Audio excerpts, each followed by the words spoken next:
한 주간의 교과 7분 안의 집, 말씀 요약과 생각할 거리까지 함께 담은 7zip 교과입니다. 자, 오늘도 함께 생각해 볼 질문 준비되셨나요?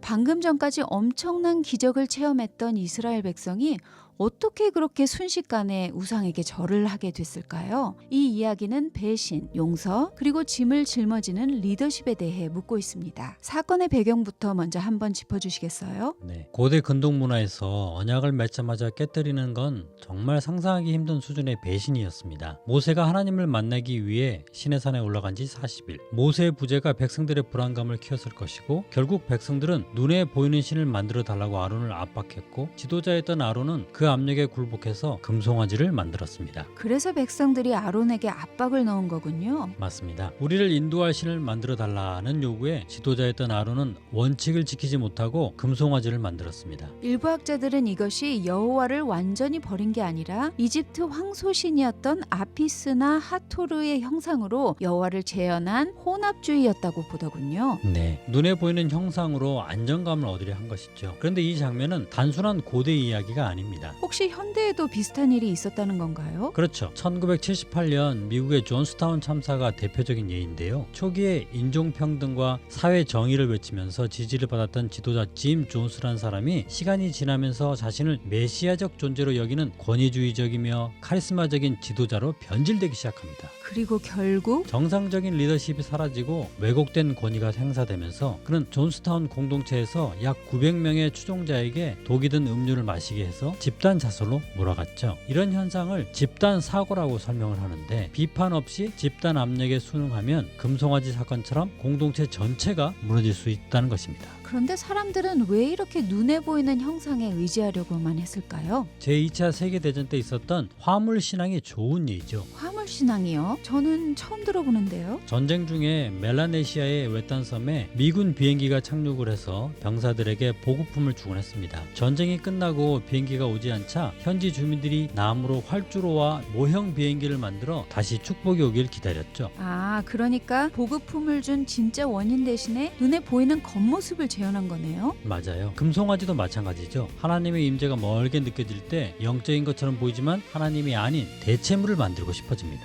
그런데 백성들이 거의 다 금송아지 숭배에 동참한 건 이건 어떻게 이해해야 할까요? 심리학자 솔로몬 애쉬라는 사람이 재밌는 실험을 하나 했어요. 그 실험이 뭐죠? 참가자들에게 간단한 선 그림을 보여주고 같은 길이의 선을 고르게 했는데 주변 사람들이 일부러 틀린 답을 말하면 정답이 뻔해도 참가자 대부분이 그 틀린 답을 따라갔다는 거예요. 이건 동조라고 부르는데 사회적 압력이 개인의 판단을 왜곡시키는 현상입니다. 그렇다면 이게 군중 심리랑 같은 건가요? 겹치는 부분은 있지만 조금 다릅니다. 애쉬의 동조 실험은 소규모 집단에서 판단이 변하는 과정을 보여주고 군중 심리 이론은 대규모 집단에서 감정적으로 휩쓸려서 비이성적으로 행동하는 현상을 말하거든요. 아, 그러니까 금송아지 사건에는 두 현상이 다 있었을 수 있겠네요. 맞아요. 처음에는 다수가 하니까 따라하는 동조 심리가 작용했고 나중에는 축제와 방종 분위기에 휩쓸리는 군중 심리가 더해져서 옳지 않다는 걸 알면서도 멈추기 힘들었을 거예요. 그런데 하나님은 이걸 아주 심각한 죄로 보셨죠? 네, 시편 115편과 이사야 44장은 우상을 만드는 자는 그 우상처럼 된다고 경고를 하고 있거든요. 우상은 눈과 귀가 있어도 보거나 듣지 못합니다. 그걸 섬기는 사람도 영적으로 무력해지는 것이죠. 로마서 1장에서는 이를 창조주의 영광을 썩어질 피조물의 형상과 맞바꾸는 교환이라고 설명하고 있더라고요. 맞습니다. 철학자 르네 지라르는 이를 모방 이론이라고 불렀어요.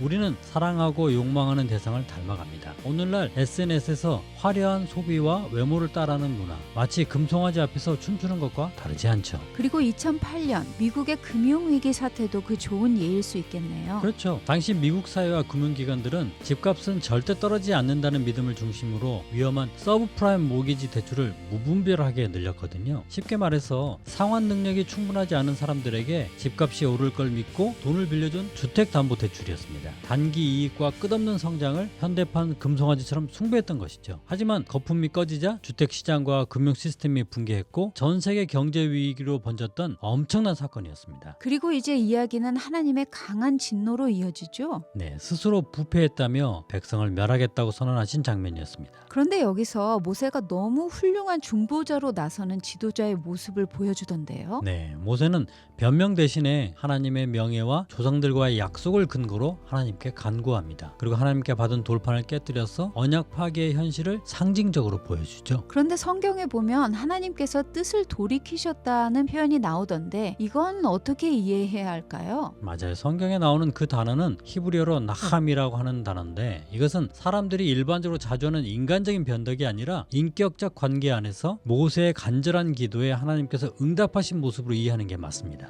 그렇군요. 그리고 절정의 장면, 모세의 기도, 즉 그들의 죄를 용서하시옵소서. 그렇지 않으시면 제 이름을 생명책에서 지워주십시오. 정말 너무나도 대단한 호소 같아요. 맞아요. 여기서 용서하다라는 단어는 히브리어로 나사라는 단어인데 원래 들어올리다, 짊어지다라는 뜻을 가지고 있어요. 이사야 53장 4절에도 그는 실로 우리의 질고를 지고에도 쓰였죠. 그러니까 모세는 제가 그들의 죄의 짐을 대신 지겠습니다 라고 한 거군요. 맞습니다. 맥스트 프리는 리더는 공동체의 실패와 상처를 자기 몫으로 짊어질 준비가 되어 있어야 한다라고 말했습니다. 결국 이 금송아지 사건이 오늘 우리에게 던지는 질문은 명확하네요. 첫째, 나는 무엇과 본질을 맞바꾸고 있는가? 둘째, 내 불안 속에서 가장 먼저 붙잡는 것은 무엇인가? 셋째, 나는 누군가의 짐을 대신 질 준비가 되어 있는가? 네. 오늘 우리의 삶 속에 현대판 금송아지를 한번 점검해보고 본질을 붙잡는 용기와 누군가를 대신 짊어지는 사랑을 실천하길 바랍니다. 함께 해주셔서 감사합니다. 짧지만 깊은 말씀 즈 다음 주에 또 뵙겠습니다.